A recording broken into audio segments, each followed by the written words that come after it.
Those Wicked Rats Again by Shirley Barber.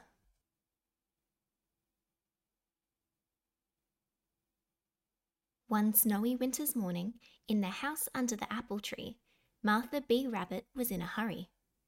Cuckoo hadn't woken her, as he usually did, so she was running late for work. With a little help from Tabitha Cat, Martha was soon making her way to Mr. Gnome's guest house. There, once a week, she cooked special food for Mr. Gnome to serve at the fairies' party. And today was the day. "Why didn't you wake us this morning?" Tabitha asked Cuckoo when Martha had gone. Cuckoo looked sulky. "I won't wake you any more unless you let me fly around the forest each morning. I need fresh air and exercise." "All right," laughed Tabitha. "Why didn't you tell us how you felt before?" So, from that day on, Cuckoo always woke Martha and Tabitha on time.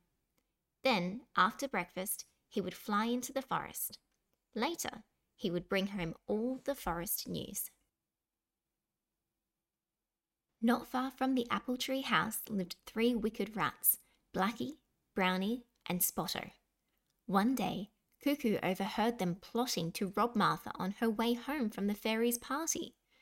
Mr. Gnome always gave her a bag of food, and those wicked rats wanted it for themselves. After Cuckoo told Tabitha what he'd heard, the pair went to spy on the rats. They saw them fill an umbrella with soft, fresh snow, then hang it upside down from a tree. The rats soon finished their work and went home to wait until dark. Once they were gone, Tabitha and Cuckoo hid in the tree. When it grew dark, the rats returned, just in time to see Martha coming along the path. As she drew near, they hurried towards the tree. But suddenly, Cuckoo fluttered towards them, cuckooing loudly. "He'll give us away!" cried Blackie.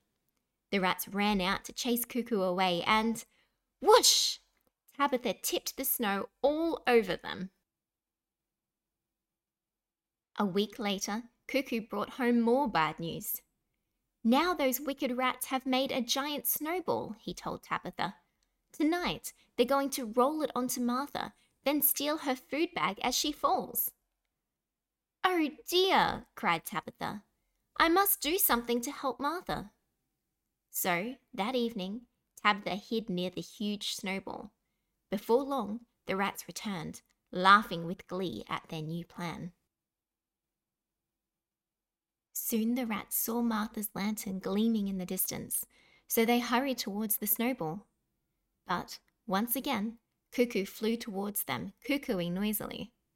All 3 rats ran to grab Cuckoo, but he quickly flew away. Tabitha came out from her hiding place and gave the huge snowball a mighty push. Down the hill it rolled, gathering up Blackie, Brownie, and Spotto as it went. How surprised Martha was to see a giant snowball full of rats. The next week, Blackie announced yet another plan. Spotto and Brownie groaned, but at last agreed.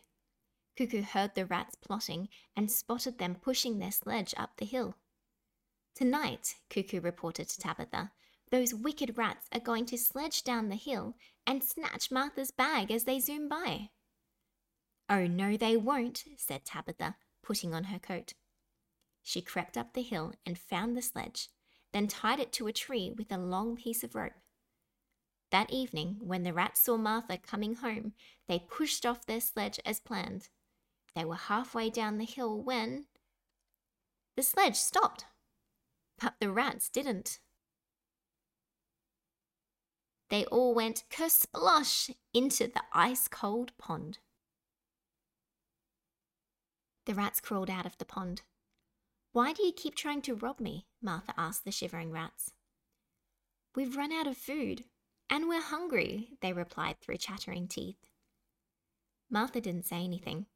She just opened her bag and gave them a crusty loaf of bread, a whole cheese, and a big chocolate cake. Later, Brownie and Spotto were very cross with Blackie. "You got us into all that trouble for nothing," they said. "We only had to ask Martha nicely for some food." "I know," chuckled Blackie. But that wouldn't have been nearly as exciting, would it? Thanks for watching. Don't forget to like and subscribe.